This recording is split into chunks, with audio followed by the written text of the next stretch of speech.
as politicians regroup to plan for 2023 general election, Independent National Electoral Commission (INEC) has also commenced its plan for 2023 by working on polling points, polling units, and registration of new 18 years and above, and many other plans that will make 2023 general election a successful one. National Commissioner and Chairman Information and Voter Education, Festus Okoye, has this to say. The Commission has mapped out very elaborate programs that will lead us to 2023 general election. And one of the elaborate programs we have mapped out relates to the issue of expanding voter access to the polling units.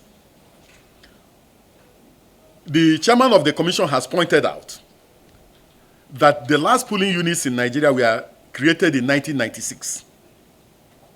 And that's almost 25 years ago.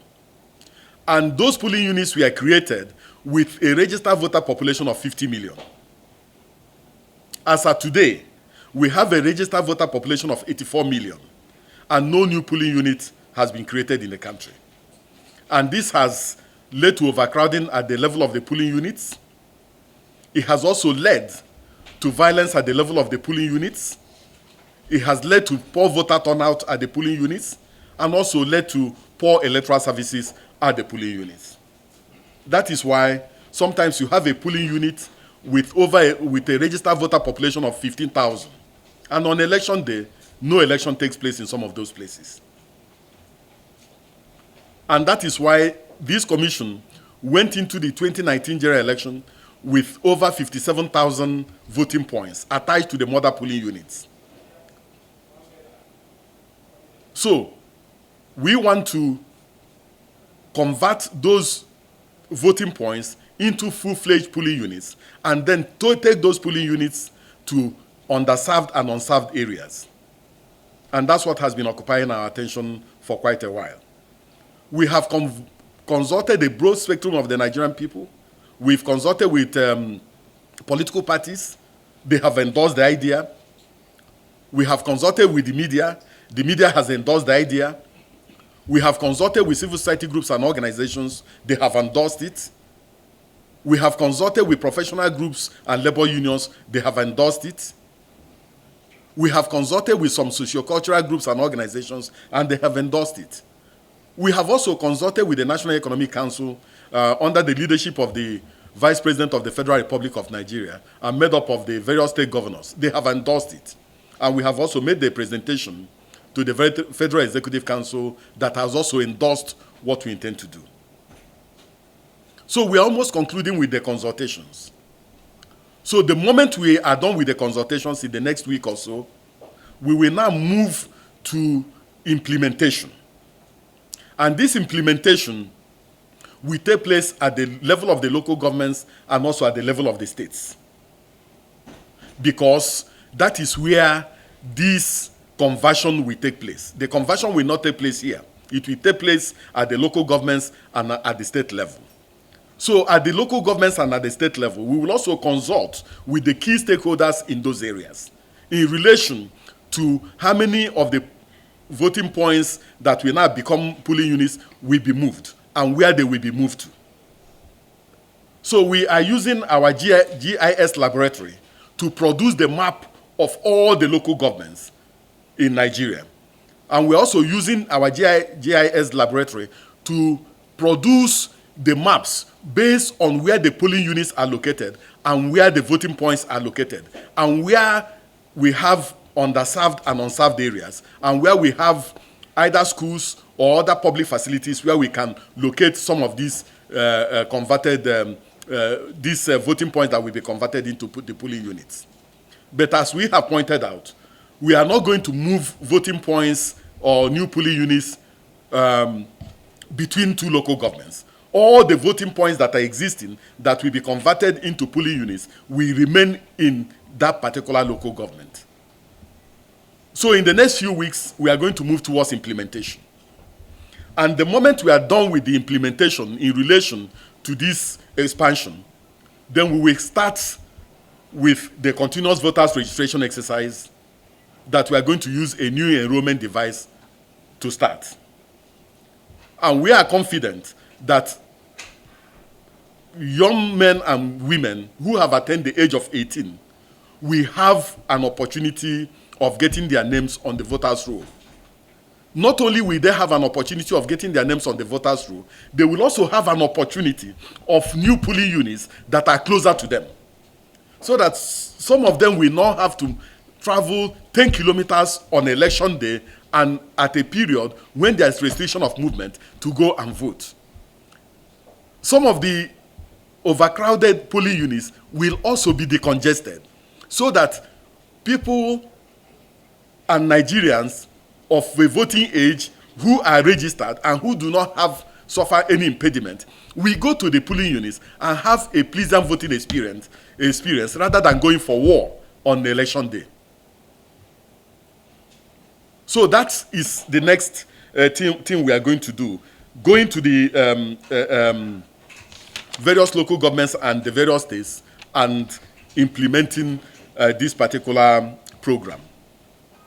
Now, some of you are also aware that we are interfacing with the National Assembly to repeal and reenact the Electoral Act 2010 into a new Electoral Act 2021. Now, this Electoral Act, when it comes into force, will solve some of the problems we had with the smart card reader and the use of technology in the electoral process. The new framework will also solve some of the problems of political parties refusing to render accounts after every election. It will also solve some other challenging problems in the electoral process. So our hope and prayer is that the National Assembly will conclude work on this new electoral framework before June so that we can apply some of the provisions as we move to the conduct of the Anambra governorship election. But we are not waiting for the National Assembly before we proceed with plans and preparations for the Anambra governorship election, because it is also constitutionally circumscribed. So as of today, we are preparing for the Anambra governorship election with the existing electoral legal framework in Nigeria. So we are preparing for the Anambra governorship election. Some of you are also aware that the Commission has also been very busy with off-season and by-elections. Some of you are aware that we conducted 15 by-elections to fill vacancies that resulted from resignations and death. And in the last 3 weeks or so, we have also conducted other by-elections. We conducted the election in Magama Regional Federal Constituency of Niger State to fill a vacancy. We conducted elections in Kafin Hausa State Constituency in Jigawa State to fill a vacancy. And also, some of you are also aware that on the 20th of this month, we conducted a state assembly election in Ekiti State. And then this Saturday, the Commission will conduct the Aba North, Aba South Federal Constituency election to fill a vacancy that arose as a result of death. And then we also have an outstanding state assembly election in Delta State and another outstanding federal constituency election in Jigawa State that resulted from death. So we are very, very busy conducting some of these off-season governorship elections. So we are going to continue to be upfront with the media in relation to giving out information. Whatever information we have that will improve the electoral process, we will definitely release that particular information. And we will also organize trainings, capacity building trainings for the press corps covering this particular commission, so that in reporting elections out there in the field, you will know some of the nuances and some of the dynamics of reporting elections. In reporting election petitions tribunals, you will know some of the issues that goes into reporting election petitions tribunals. So the department is mapping out programs and policies that will lead to this particular venture, so that when you report from a position of knowledge, and also you report from a position of information.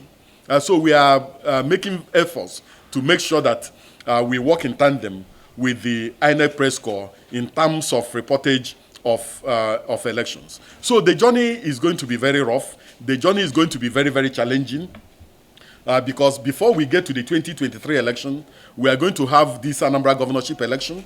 We are going to have governorship election in Ekiti, and we're also going to have another governorship election in Osun State.